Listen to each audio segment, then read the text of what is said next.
Суудлын машин А хотоос Б хот хүртэл 4 цаг явдаг. Харин ачааны машин Б хотоос А хот хүртэл 5 цаг явдаг. Суудлын болон ачааны машинууд А ба Б хотоос нэгэн зэрэг өгтөлцөн гарснаас хойш 2 цагийн дараа тэдний хоорондох зай 14 км болжээ. Тэгвэл 2 хотын хоорондох зайг ол. За тэгэхээр суудлын машин бол 4 цаг явдаг. Өөрөөр хэлбэл нийт замын 4-ний 1 хэсгийг нь 1 цагт явдаг гэсэн үг.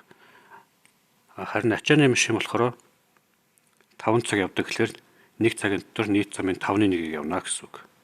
Тэгэхээр 4 ба 5-д хоёуланд нь зэрэг хуваагддаг хамгийн бага тоо буюу хамгийн бага эрх хуваагдагч нь олъё.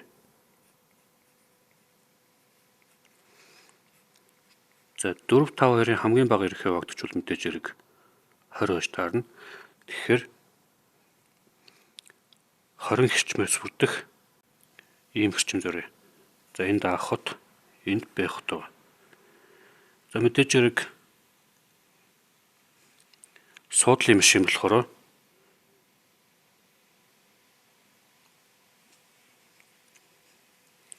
20-ыг хуваах нь 4 буюу 5 хэрчим. 1 цагт 5 хэрчим явна гэсэн үг. За тэрийг тэмдэглэх юм бол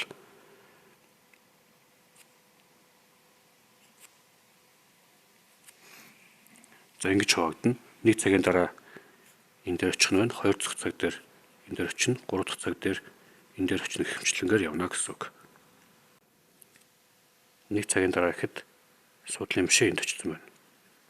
За харин ачааны машин болохоор 20-ыг хуваах нь 5 буюу 4 хэрчим. 1 цагт 4 хэрчим туулна. За ачааны машиныг явах юм бол 1 цагийн дараа энд, 2 цагийн дараа энд, 3 цагийн дараа энд, 4 цагийн дараа энд, 5 цагт А хот дээр очино. За нэгээ зурах юм бол Б хотоос гарсан ачааны машин 1 цагийн дараагаар 4 хэрчим явна гэсэн үг. Суудлын машин болохоор 5 хэрчим. Тэгэхээр 1 цагийн дараа энэ 20 машин 5 дээр нэмэх нь 4 буюу 9 хэрчмээр ортно. Тэгвэл 2 цагийн дараа гэхлээр мэдээж 9-ийг 2-оор жуулээд 18 хэрчим явна. За 18 хэрчим явсны дараа бол цаана 2 хэрчмийн зай болтно. За юу ч гэсэн зуръя. За ачааны машин дахиад 1 цагийн дараа гэхэд энд ирсэн байна. Харин суудлын машин болохоор дахиад 1 цагийн дараагаар энд ирсэн байна. Тэгэхээр энэ хоорондох зай бол 2 хэрчим болно. За энэ 2 хэрчим нь бодлогын нөхцлөөр бол 14 км-тэй тэнцвэж өгсөн.